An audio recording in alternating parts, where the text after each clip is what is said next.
Hi, I'm Trixie Mattel, and this is my last meal.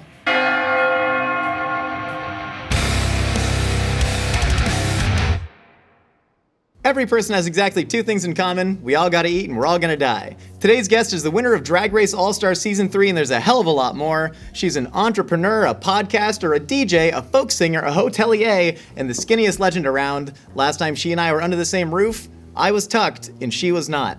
Trixie Mattel, welcome to the show. Oh my God, what genital tucking are you talking about? I am talking about the genital tucking. How much do you remember from DragCon 2018? With DragCon, you just lay there, you put your legs in the air, and you let it happen. Like, I don't even remember. My experience was a lot more active. At some point, you were doing a live musical performance, and I was acting as trade, I believe the term is, for Kimora Black and Yara Sophia's tucking demonstration. They did not give us any of the equipment, and so it was just straight duct tape all the way through. So while you were singing Being a Star, I was ripping duct tape out of my butthole in an LA Convention Center handicap stall. Like ships passing in the night. One, thank you so much for joining us. Two, have you thought about your last meal before? Girl, yeah, I mean, the way I drink, it's always on the table, you know? I am a person of habit. To me, the world is so crazy, and there's some things I can control. And oftentimes when you live in hotels and planes and trains and automobiles, having a familiar meal, like sometimes the only part of my day that can be regulated is that I know that this chain restaurant will serve food exactly the same everywhere I go. Jimmy John's is kind of like the Christ figure in your own narrative, I think, like saving you from absolution. Totally, of course. And every time I have a sandwich, I nail it to a cross. As you should. How often do you think about death in general? All the time. Was this like from a young age, or is this like as you get older? You are the skinniest legend and the youngest person ever live. You're practically a baby. But as you get older, does that creep into your mind more? All my wildest dreams came true before I was even 30. Everything I could have ever wildly imagined happened. And so I felt like it was the universe being like, let's throw a few bones because you know what's coming at 35. The bus, something, you know? I have always felt like I'm on borrowed time, and that's why the universe was like sprinkling me with gifts, because I was like, oh, I'm gonna die later, sooner. But I thought it would be around 35. I'm 35 now. And whatever happens from here on out, I'm happy with. And honestly, do I want to be 60 doing drag? Let me tell you, I'm not going to look like RuPaul. It's going to be a Shrek Fiona situation. You want to get to that last meal? Of course. I didn't come here to talk.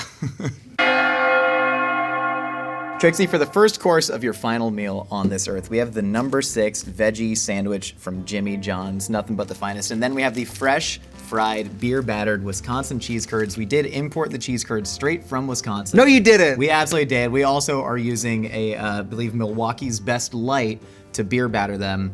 And then we have the Diet Coke, of course. Cheers. Thank you so much for being on the show. Cheers. I mean, listen, I know the girls at home are like, everybody yells at me that Diet Coke is bad. You know, it's really made me think normal soda is all too sugary and crazy. It's not fizzy enough, too. The sugar gets in the way of the fizz, and I'm here for the fizz. No, I guess drag queens love straws, but I've been trying to get off the plastic straws. Apparently you guys are fine with it.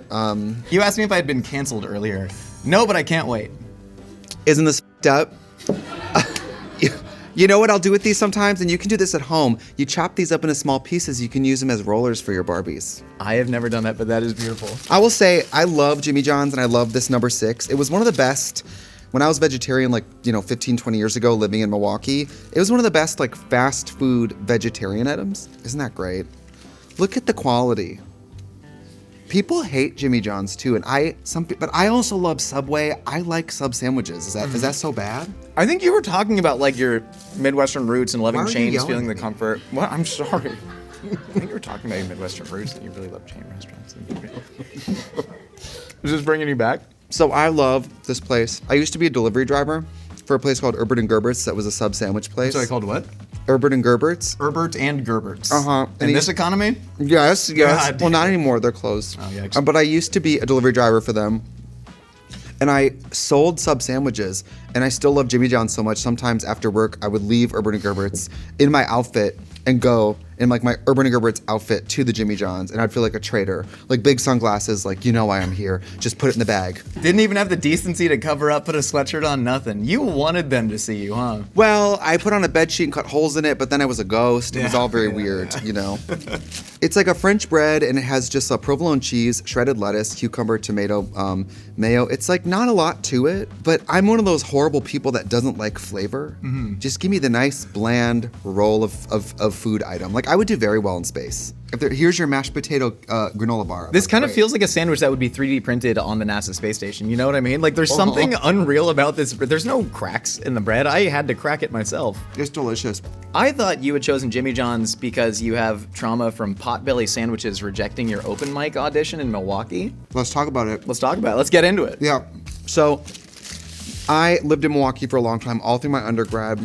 And the Potbelly's on the east side. The week I auditioned for RuPaul's Drag Race, I auditioned for Drag Race, and I auditioned to sing and play guitar at the Potbelly's. And I got on RuPaul's Drag Race, and the Potbelly's said, no thank you, not at this time. I don't remember what I sang. I'm sure it was like, Wonderwall or something cringe, Great song. Turns out there's a surplus of white men playing guitars. Yeah. Who knew? So I did the other cringiest thing now, which is be a white man who DJs. Yeah, how did you decide that? Because in the Solid Pink Disco Tour, you're gonna be DJing. You had this like very hard turn to like a June Cash kind of figure earlier in your career. Mm-hmm. Why DJ now? Well, during COVID, when all the bars were closed, all my beautiful gay bars in the world were just shut down. And coming up in drag, you get used to the thumpa thumpa. You get used to your local DJ up at the DJ booth breaking a brand new song to the bar, and everyone hears the hottest, coolest, freshest music. During COVID, I went out and bought a club standard setup and just put it in my living room and just chained myself to it and just learned and learned and learned. And it's a great art form because you can never learn enough. There's always, when you work with another DJ or something, you look over their shoulder, you see them do something you've never done, you're like, wow, that's cool. Yeah. So come see my Solid Pink Disco Tour. It's a little like, I was always that person in the car who needed the aux cable, or I pouted. Yeah, I get So that. it's like having the aux cable and being paid for it.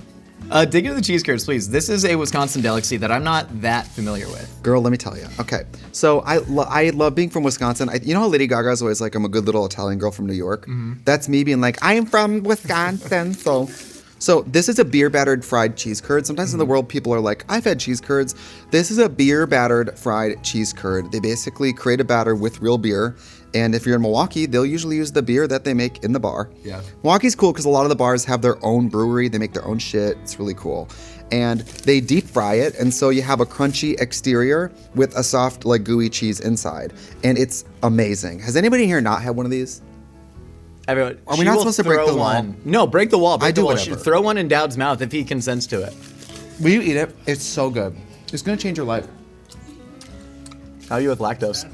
Jake, come on. Jake, Come on. eat a cheese curd. Jake, don't be shy. When are you gonna? Why am I okay. the first person to offer food to you guys? Are you Seems guys pretty okay? fucked up. The food insecure staff here? Oh my God. How are you supposed to get them to do work if they've already eaten lunch? No, that's what we threatened. I know. You You're won't doing get the great, lunch. and for legal purposes, that's a joke. This is like the fourth time all have gotten canceled. What do you think? It's good, right? There's so many good restaurants where you can go sit and order one of these with people who've never been to Milwaukee. And sometimes you can build something up and it never delivers. People always love these. It's so awesome to see how much like love you have for Wisconsin I love it. in general, because so many people could like see your story and immediately put it into a trope, right? Of like growing up gay in a rural town in Wisconsin, and then finally making it to the big lights of LA and getting to be themselves and like, forsaking where they came from. You wrote a song called This Town. Yeah. It's like really sort of it was a complicated song, but kind of a love letter to the small town. What did you want people to take away from that song? Is it rude to chew and eat on this show? Is that what everyone's doing? That's what I was doing. I'm the most disgusting eater possibly, and I was gonna I say try something and about that. I can do it even more because that'll make you look better by comparison. If you spit food on me, I'll bat my eyelashes and it will go right back to you, okay? I think I've seen that anime before. Yeah. Totally. I love Wisconsin. It's beautiful. The people are sweet. It's just really nice, cool people. It's not as religious as the South. And so even though we do have, Catholics and Lutherans and all that, but Wisconsin to me does not feel predominantly scary Christian. I mean, we have conservatives, obviously, but we still have a lot of hippie dippies. Yeah. Like I grew up in a family where my mom was just a stoner hippie who was like, do whatever you want, fall in love with whoever you want, live your life, who cares? And I went to a town that was so small that I went to like kindergarten with the same people I went to like high school with. It's like, yeah, I might have been swishy or whatever, but you've seen me be swishy since we were like at nap time, So I never really got bullied because it's like, we all know each other's moms, what car we drive, where we live. I go to your dad's hardware store, your mom, we're just so in each other's business. I never had a bad experience really in a small town. Being able to go to school and have friends and go to a small town football game was just like, I loved it. Does part of you really yearn to go back to that? Like when we're talking about you aging, being 80, 90, still doing drag as Shrek and Fiona, of course. Like, do you see yourself back in a small town like that? Oh yeah. I don't like nut for Los Angeles. Like, I don't who know, does? really. You wouldn't know where to nut. There's no center city. Where do you even nut? Pasadena? There's nowhere to nut. Nowhere to nut. There's nowhere to How's a nut. single place to nut in LA? No, and I love, I currently have a home in Milwaukee, and my mom has a house there. And so when I bought my mom a house, like my aunt, my sister, they all live in a big house over in West Dallas. So when I'm home, I can go visit them. I get sad when gay people have a different situation, and so they don't feel that way about where they're from. What happened to your dog Checkers? Okay, thank you for asking. Yeah, I'm still concerned. So I'm a lifelong vegetarian. You'll notice there's no meat on the menu today. My neighbor, Mrs. Lewin, she called, and we have black bears where I'm from, like a lot of bears in Wisconsin. You know, if you leave your trash out, like cars, hungry bears will just come up to your house and sniff around. I never know them. They killed somebody, but they came up to my neighbor's house, and my dog was in the backyard, and my neighbor called and goes, "Oh, Checkers is in the backyard, and there's the bear, and Checkers is just getting it." Eaten. Checkers got eaten by the bear. Isn't that horny? No, that's not horny, It's not Trixie. horny. I've been Okay, trying to affirm It's kind of everything you're saying. No, your dog getting eaten by a bear is not horny. He was just getting it. That's a horny phrasing I know. of a dog getting eaten by a bear. I'll say that. But you know what's sad? In a small town, 20 years ago in Wisconsin, they're a little too quick to put animals down. Whereas I think in the city, I've seen people, they will eat themselves at a house and home, making sure their diabetic cat has insulin. You know what I mean? In LA, people will be like, I will risk it all. yeah. And that's how it should be. You think? I don't even eat the animals. I'm gonna get canceled so many times. We'll figure this out. I have had the conversation about like how high would the vet bill have to be for our cat Pippin to, just. There's a number. Everybody has a number. Baby, I That's all think I'm that saying. I think that about people. So I think you're okay. Where do you value me at so far? We've known each other for about You're 40 good. minutes. You're Okay. good. I go to bat for you. Maybe another basket of these. I don't know. We got some more in the back. Yeah, maybe I'll go for it. But, I love my mom. There's a price for everybody. Right? She wouldn't want that burden to be on you. Of course not. You know what I mean? She'd be in the hospital, like, just pull the plug. She'd be like, just do it, whatever. Hi, Mom.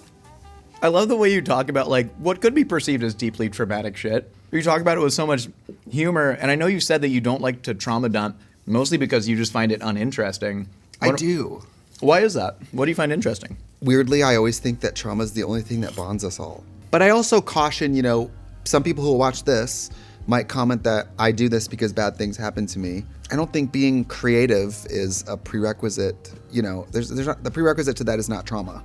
Do you ever feel like you have a duty, though, to say your fans, people who, I'm sure you've gotten thousands, millions of messages from people saying you explaining that traumatic story and seeing you become this big successful person has helped me in a way. Do you ever feel that sense of duty to fans, or that's, not on you necessarily?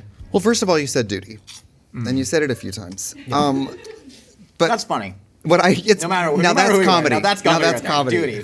Can we put an edit on duty? Duty. Yeah. I've noticed over the years that people's relationship with Trixie has very little to do with me. It's their own experience. It's like sometimes people will be like, "Oh, I found your show when I was in the hospital. My mom was dying, and we would watch you on YouTube all the time." Yeah. Or people are like, "I started watching you during COVID. I was so scared and just binged your shows." Or people all the time on the YouTube channel, which you can all subscribe to.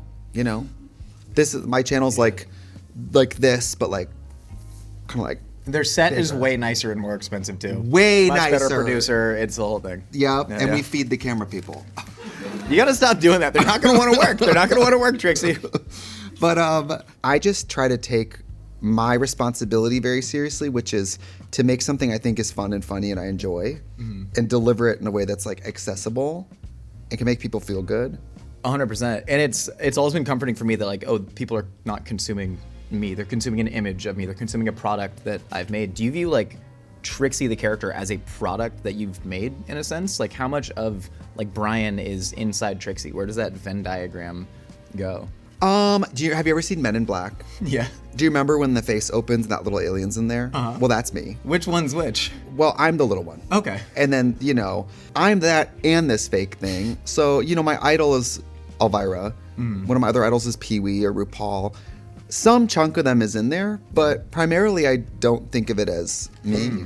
It's interesting the way that we frame drag, because there are and people think of drag, as you referred to yourself as a crossdresser earlier. People think of drag as cross-dressing, but there's a band called Kiss that I like.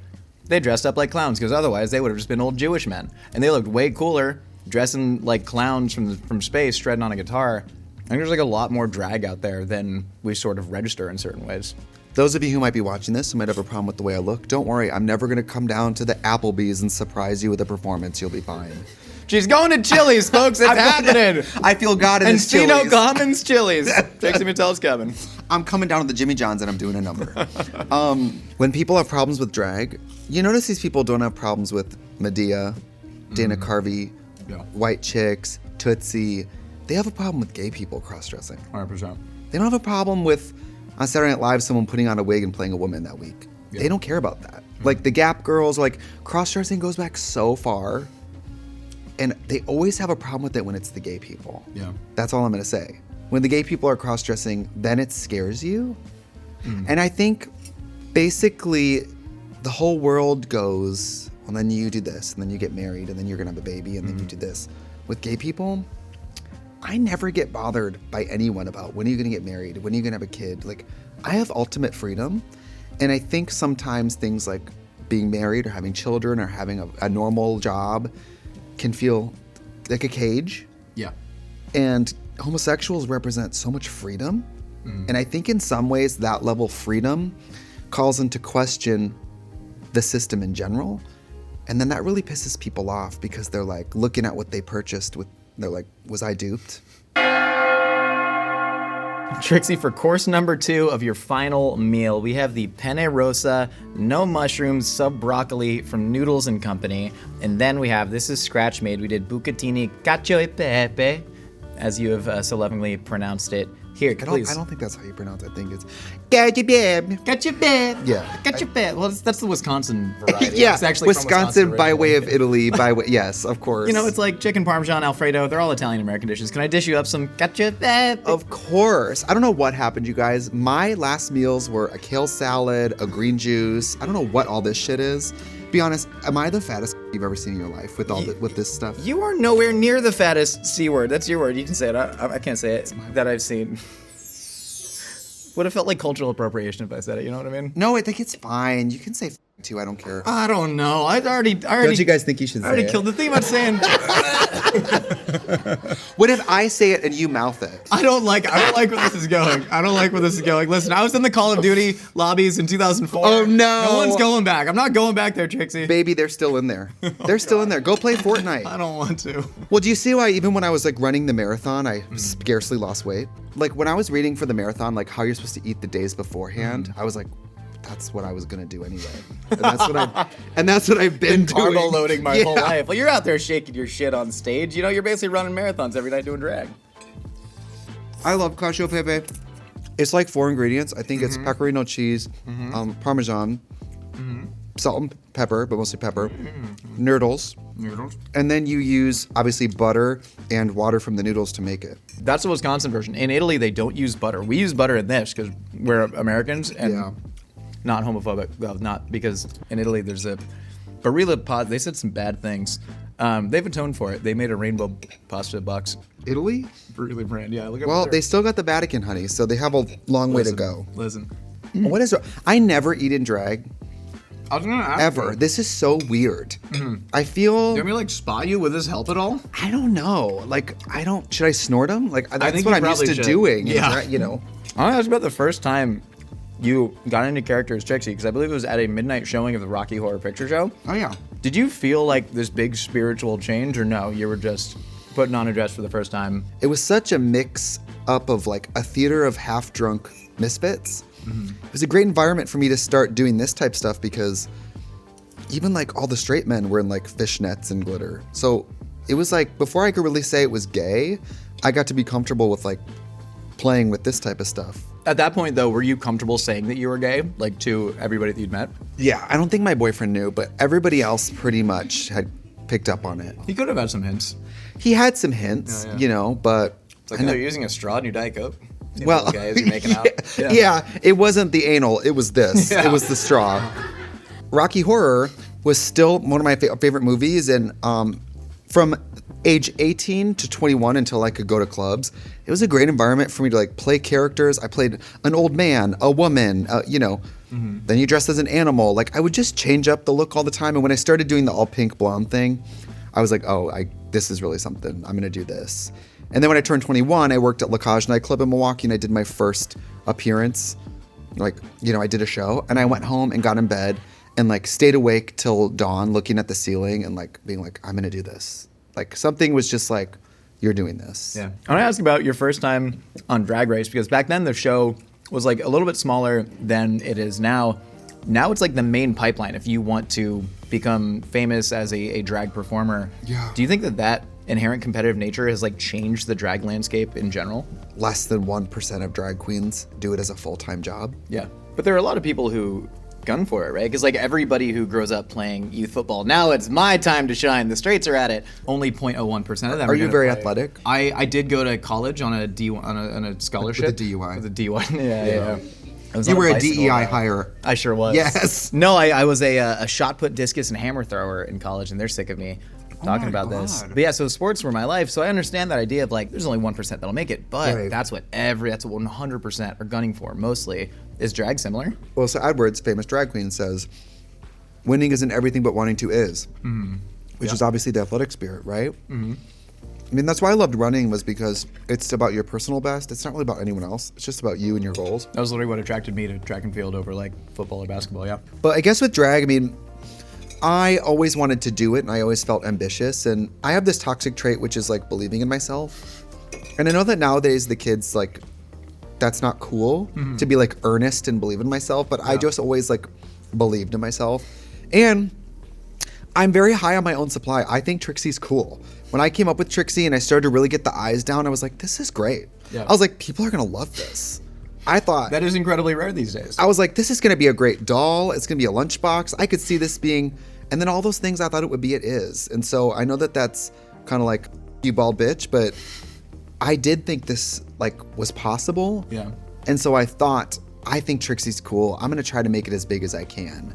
And so even though I love performing, making the business side of it kind of my side hobby, I didn't expect to enjoy the business side of Trixie as much. Yeah. Hearing how you came up with the idea of Trixie, it really is this like high-minded social commentary. I know you joke a lot and you're just like, I'm just a silly cross-dresser and it's disgusting, but also I'm skinny, but I never said disgusting. You never, sorry, you said drag is disgusting before. You didn't say you were disgusting. That was me editorializing. 5. Damn. Number 5 cancellation. But no, talk about how... I don't come into your house and throw your shot put. No. How much of them weigh? 16 pounds. Oh my God. Big. I don't have big hands either, too, so it did a lot of damage. That's why the hammer throw ended up becoming... You'd be great for drag. You think so? Hands?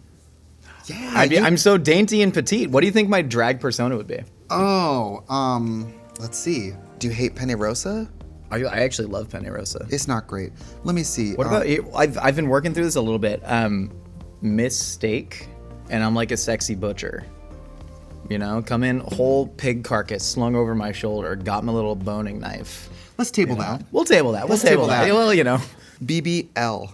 Oh, that's good. Has But that then not you been gotta- used before? Maybe not. Then you got to start getting body work done, though. Are you ready to go under the knife? I'm really not. I can't even go. I got to go to the dentist first. Let me go to the dentist, get a couple root canals that are necessary, and then we'll talk about BBLs. Yeah. When you came up with the character of Trixie, you know, it's this blonde-haired, blue-eyed, sort of vapid, rich person, but you've also said that, you know, you were raised by, like, low-income, plus-size, brown-skinned Native American women. That's this kind of big social commentary in a way. I think it was really smartly thought out. How much of that was intentional versus just what you wanted to express? Like any kid, I thought my mom was Beyonce. I thought she was so beautiful and so cool and so funny. And, you know, she had dark hair and dark eyes. And, you know, my grandma, who was my other Beyonce, had dark hair and dark eyes. And all the women in my life had darker complexions.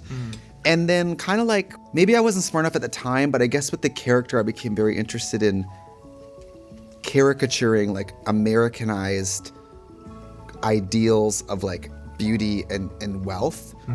And I started to think of like the extreme body shape and like long thick hair and like rich but dumb. You know, like what are the things in America that we sort of like glorify that maybe when you put them in a clown mirror are a little grotesque and crazy? And I guess with Trixie, I always wanted to look beautiful, but maybe make you think like, why do I think that's beautiful? That's actually kind of crazy looking, you know? So that was my goal, was to make somebody that was kind of like dumb and hot and free of care and like just vapid. And, you know, I don't really think that's me under there. I think that's sort of, I don't know, I think of like the hot girls I went to high school with. Like, what elements of those like unappealing personalities can I put into this person, you know? Yeah. We've also said before that everything you went through as a kid was an act one gun that sort of stacks up and ends up in a character. It's almost like as when you're in drag, you have this like this id that can sort of like come out and express all these things. Do you ever think of a world in which, say you're older, does Trixie ever go away? Or is Trixie always going to be a part of your life? I'm very fortunate because if I ever did quit, I could still do it for fun. But I want children, and I have a hard time imagining I could do this and that. Well, bring them to Applebee's for the performances. They got the triple dipper combos. I know, but what if we're trying to do this, and then there's my daughter Shelby and Dolly over there, and they're screaming. That's a fair point. So I don't know. I don't know how compatible it'll be with some of the other things I want to accomplish in my life. But for right now, it's really fun and rewarding. But the world is crazier and crazier. And for me as a drag queen, the more inflammatory cross-dressing becomes, I like to poke the bear. I like the idea that someone will see me in this and be like, ugh. I like that. Like, if the world got so progressive that drag wasn't even interesting, there'd be like no gas in the tank for me. That is funny to think about. Like, drag is kind of only interesting because of how conservative it's gotten, because there's nothing shocking about this if it wasn't taboo to a large majority of people. Even drag queens sometimes sit around in dressing rooms and go like, we are not even that interesting. We are not worth taxpayer dollars legislating against. We're not. I just kind of feel like, are you bitches for real? Yeah. Don't you have potholes to fill? Like base level things. Yeah. We aren't us. I don't. And by the way, we're also not a monolith. I don't want to read to kids at the library. I don't. I never have and I never will. Yeah. But I don't think that no one should. Like when that was happening, or, you know, like just 2 years ago, I sold out a show in Florida, and I remember the governor calling the venue and forbidding them to serve alcohol to adults. 3,000 people on like a Wednesday night couldn't get a glass of wine. They came home from work, put on an outfit, and came to the theater to see a show, and they couldn't even get a beer. Because what? They're gonna flip out and be gay? I don't like. What's gonna happen? Yeah. I think when you see more and more irrational behavior, you start to understand like, oh, that's not the real reason you're doing this thing, right? Because like you said, when I first saw like militias showing up to drag shows at like a strip mall dive bar in Irvine, California, I was like, oh, this is very silly. But was any of that surprising to you as somebody who's actually been in the community? Or you're like, this is insane, but business as usual for just, a queer demographic being targeted? Smarter people than me who maybe are more pessimistic probably aren't surprised by that. I was. I mean, when I was 21 starting drag in nightclubs, it wasn't as bad as it is now. It was poking the bear then, and it was a little sexy and dangerous. And now it's like, I feel like conservatives have this. Conservatives think that drag queens go home at night and they unroll a map like Risk, and they go, we're going to take Illinois next. Like, that's not happening. Mm-hmm. Yeah. I just sometimes am amazed that they give us so much credit that they think we're like plotting and grooming. I'm like, we're not plotting the way you think we're plotting. I mean, we are plotting for things like being able to marry who we want, or if I died, make sure my husband could make sure he can still be a parent to your children, or we want these normal things. We're not like gunning to go jump split in an elementary school. I'm not. They probably don't even tip. Drag queens. Drinks are weak at elementary schools, too. Thank you. Drag queens don't even feel like doing the drag shows in gay bars that they're booked for. Drag queens are going above and beyond. Like, come on. I mean, I don't mean to say we're not dangerous, because of course we are, because we disrupt a very old system. Not that queer people need a campaign for basic rights, but I have a good pitch for you. Hear me out. Drag queens, go fill all the potholes in local cities. Take sexy shoots around it. Like, honestly, if the government's not caring for you, they're spending their time with us. You go spend time in the people. Hearts and Minds campaign. I don't know how to fill a pothole, do you? There's probably a drag king named Philip Pothole. Philip Pothole will come on the show. Fill a butthole? Wait, is that what I said or what you said? I think we hear what we want to hear. Trixie, for the final course of your final meal, we have a whole bucket of red vines. This is fresh, you can tell by the shine on them. We have a large goblet full of high chews, and then 2 pints of Cherry Garcia Ben & Jerry's ice cream. This was all just delivered to us from the 7-Eleven. They just threw it right at the door. Sometimes when these are really frozen, you can barely eat it. We should probably start with this. We should start. Well, we like to get it to a nice, this is like a nice chef temp, again, James Beard Award finalist, you know. But I'm a fan of like melted ice cream. I put mine in the microwave for a couple seconds. Really? Soften it up a little bit. Oh my God. I do the same thing with my ice cubes. What? But you know, when you want to make ice, you got to have the ice tray. That's how they get you. What? Am I high right now? What are you talking about?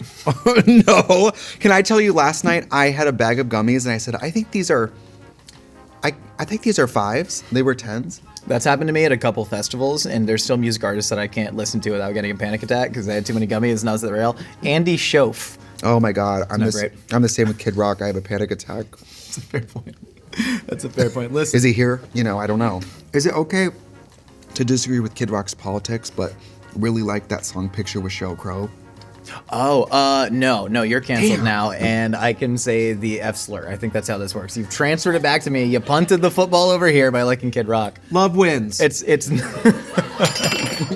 I want to ask you about burnout from working so hard, because you recently took like a several month sabbatical and you made a video about it, and you initially said like, I feel uncomfortable talking about this to people. I'm wondering, after you hit publish on that video, was it more or less comfortable than you thought after seeing all the responses? Obviously, everybody knows I had Trixie Mattel season 2 come out. You know, by the time it come out, you know, David and I had already separated. So I had to go promote the show, and like, you know, the show was on TV. You know, showing a relationship you're not in anymore on TV was very dissonant. Sure. And hard and crazy. And I started to get arthritis from all the stress, and my jaw and my knees and my elbows were all locking up in the mornings. I would wake up with my jaw locked shut, and your body just starts to tell you that you're doing too much. And I guess because I had prided myself on, I guess all these opportunities feel so fleeting. And then I started to get sick, started to get all kinds of inflammatory responses, rashes, sick all the time, cold chills, and I had to get off the internet and go away. You know, I went to Kentucky for months and months and months and just hid out. I was just hiding and staying off the internet. It gave me a lot of perspective. I never really felt how great it was until I went on a break from drag. I'd only had one break. In my whole life, I'd had 1 week off drag, and it was because my appendix exploded. I had never been out of drag for longer than maybe a week. When everybody around you depends on you for money, when everything you do is someone else's job, those are very different feelings than the feeling you have when you start drag. Yeah. And I guess if I could do it all over again, I would have maybe figured out the value of keeping something separate. Everything felt like the last straw. Everything felt like I was moments from crying. It was like too much, and I don't want anybody to do what I did. None of this is that serious. We're all gonna die in like 5 minutes. We're all gonna die in like 5 minutes. I say that all the time. And by the way, I'm not a doctor. Katya's really good at this. Katya's like, what are you crying about? Cross-dressing? Really? I mean, like, chill out. Have you ever had one of these? I have. I will say though, I have crowns, Dentures. dental work, dentures. Exactly. I'm afraid all of the dentures. You think if I got dentures, they wouldn't look better than this? No, these are veneers though. 50 grand for them. 50. Pure white gold that I intentionally stained with coffee like a kid's art project. So part of me is. It's the saddest thing that's ever happened. I have a freshly unwrapped one. Can I give you a freshly unwrapped haichu, please? The grape is really good. So these are very popular Japanese candy. I love like Sour Punch straws. I love Starburst and all that. These are just the best. They have like a rubber texture. Yeah, you seem to like textures, just kind of hard textures. They're great. Do you think your billboard catching fire in Times Square was a good omen or a bad omen for how you're gonna die? I remember I woke up and Twitter said, Trixie Mattel's billboard is on fire. Click here to see who that is. All press is good press? It's not awful. I was just happy to listen, some of you bitches don't even have billboards to catch on fire. Okay, honey? Talk to me about your relationship with BFF Katya Zomolodchkova. You two have had a fair amount of ups and downs in the What have documentary. you heard? What? I watched the documentary Moving Parts, 2019's finest, before she Yes. went to rehab, and they showed that whole journey, which is incredible. But what do you think the glue is that is holding your relationship together? Because it seems like you have some big fundamental differences in ways that are sort of love seeing. Even talking about the idea of work ethic, right? You working yourself to the bone, and Katya ripping cigarettes, just being like, hey, it ain't that serious. She's actually slowed down on the cigarettes. Slow down the cigarettes. I'm sorry, I didn't mean to put Katya on blast with the cigarettes. No one's smoking cigarettes. She on a good day, she's pretty much quit. I mean, she, but she goes to rehab like people go to Costco. Sure. It's like once a month. She has one of those cards with her face on it. It's they too know crowded, her there. yeah. She gets her tires and her glasses and one of those $1.50 hot dogs and gets out of there. No, she and I have a great relationship with drag because we really are opposite. We never look like we're going to the same event. We don't look compatible. We're not the same age. She's 8 years older than me. That's like 2 high school experiences ahead. So we have very different references. Very nice of yourself to be able to spend time with the elderly like that. I know. Thank God in my career I always have someone a decade older than me. Like, look, it could be worse, She's just so funny. She's hilarious. I mean, she really is my better half. I mean, she really, when we have to work together, I always feel like I don't have to prepare anything. It's going to be great. She makes my job so easy. Yeah. And she has a very healthy relationship with, it's just drag. Yeah. It's not that serious. And I think she helps me not be so crazy about it. Mm-hmm. And I think I help her put a wig on and go to work. Because sometimes I think, her obligations to me are the only thing that keep her showing up.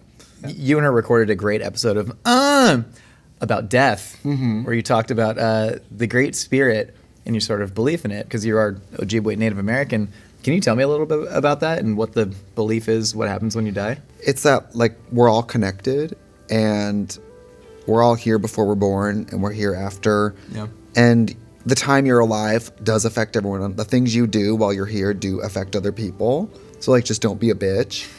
And also, I don't know, it's kind of sad, but when someone dies, they're not really gone. I mean, scientifically, they're not gone, right? Matter isn't created or destroyed. But also, I loved my grandpa. I still have dreams about him, and I always wish he would have been alive long enough to see me do, like, all of this. Mm-hmm. But he taught me to play the guitar, and every time I play guitar, I'm like, this skill that he gave me, he lives forever in this. And it's that type of stuff. If your mom teaches you to cook, or you got your dad's sense of humor, whatever, people really kind of are here forever. Whomever you leave behind, whether it's family or friends, what do you want that thing to be that they take from you, like the way you got your guitar from your grandpa? I want my family to swarm my money like a bunch of flies. I want them to fight over it. I want them to just take it, go down to Nordstrom and go off. Like, just spend it all in a day. I don't care. And I just want to leave the art form of drag better than when I found it. I just want it to be in better hands. Maybe drag queens get paid a little better, or they have bigger audiences, or more people are interested in it, or people treat us better. I just want it to be better. Trixie, you ready to get in the lightning round? Lightning round. I gotta try one of these. Do it. You guys will put this on the crafty table. People love this. Here's the thing: turtles, they can't get killed by red vines. Use that as a straw. That's smart. That's very smart. Shit. Kind of gross what you So did. dumb. I know. Well, you gotta hold on. Check this out.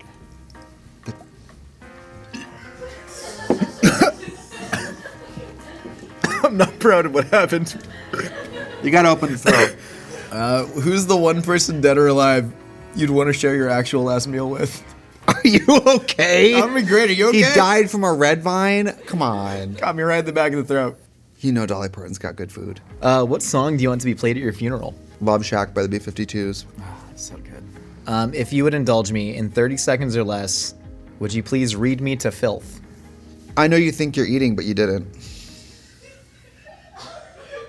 That's correct. You left crumbs. Who's your dream eulogizer? Oh, Katya, but I think she'll be, if I'm dead, she's been dead for years. You know what I mean? Yeah. Yeah, I heard that Post Malone was doomsday prepping, so I guess he'll be around. He really is doomsday prepping. Yeah, I heard he is, yeah. He was right there in that seat, and we were talking a lot about it. I saw him on a plane once. I was like, that guy has face tattoos. And they're like, yeah, that's Post Malone. I was like, oh. What animal would you want to be reincarnated as? A bird. I love birds. I love birds. I love cockatoos. I love parakeets. I love 3 of them on top of your head right now. I know. These, I didn't kill a bird for these. I shot a drag queen. It's just called recycling. It's fine. Yeah. Tiny little walnut-sized brains. They're gorgeous. Don't have to think. And also PSA, they are the third most popular pet, but the #1 most rehomed. So make sure you adopt a bird, or before you get a bird, do a lot of research, because people get birds and don't know how difficult they are. That's real. This is a real problem? Yeah, very in real. America? Yeah, because birds live for decades. People get a parakeet for their daughter, guess what? She goes to college, and your bird's gonna live 15 more years. You My know, next like, question is, what problem would you rather solve? The bird adoption crisis or drag shows being rated? are you serious? Yeah. That's tough. Because birds didn't do anything. Birds didn't do anything. Birds didn't even want to be pets. No. You know what I mean? The men in wigs are at least choosing violence. You know what I mean? You put that on yourself, yeah. I know. I gotta look out for the drag queens. Okay. What's your greatest regret in life? All this. Yeah. All this. No. My greatest regret. Oh, this is one I've been thinking about a lot. One of my good friends from college, his name was Mike, and we were roommates in college. And we lived together in the dorm, and then we had an apartment together. And after I moved out of LA, he was a kindergarten teacher, and we were always like, I'm gonna meet up with you. I'm gonna see you. Let's meet up for Christmas. I'm gonna come over. Let's have a drink. And then he died in a bicycle accident. And it's just one of those things where I was always like, we always say we're gonna meet up with people. I'm gonna get you next time. Like, don't flake. Make time for people, because we all think that we're all here forever. And you never know. You never know. So whatever you're doing, work or whatever, is not more important than people. Call your mom, make time for your college roommate. None of this is that important. Yeah. But like, human people is very important. Finally, Trixie, are you happy? Very happy. This is I can confidently say this is the happiest I've ever been in my life. Drag is so fun, and the world is awful, but we're here for 5 seconds. 5 seconds. I just feel like we're gonna die all the time. Statistically, we are dying all the time. So I agree with you. Sometimes you just feel like it's the best use of your time is to just worry. Yeah. It's just not. You should care, but you shouldn't eat yourself up worrying about anything. I was about to ask what your last words are, but I mean, that's a pretty good rendition. My last words, if they ask you to take your top off, get the money first. Oh, I've been taking the money second for a long time. Trixie, I cannot thank you enough, truly. This is an incredible meal, an incredible conversation. Truly, I can't wait for the full makeover that we're going to do. We're giving me a full makeover, right? Oh yeah, you're gonna come on the channel. What do you think about that? I'm really excited for it. I have no idea what to expect, but I'm fully open to all possibilities, and before I take my top off, I will get the money. Okay, great. We have a huge paycheck for you. Everyone check out the Solid Pink Disco Tour. What dates you got going on? You can get tickets at TrixiMattel.com. I'm playing everywhere. I'm playing the Hollywood Palladium. Ooh. I'm playing New York. I'm playing everywhere. Nashville, everywhere. Minnesota. Can I at least get like a discount code for coming on your channel? Of course. Oh my god, thank you so much. Yes, of course, of course. Come dance with me. It's really fun. Everybody wears pink in a blonde wig and just gets trashed. I'll be in there fully tucked, aerodynamic like a porpoise. Thank you all so much for stopping by Mythical Kitchen. We got new videos out all the time. Check Trixie out. Thanks again. Our new Mythical Kitchen staff collection is here. Grab yours today at mythical.com and become a part of the MK team. No culinary skills required.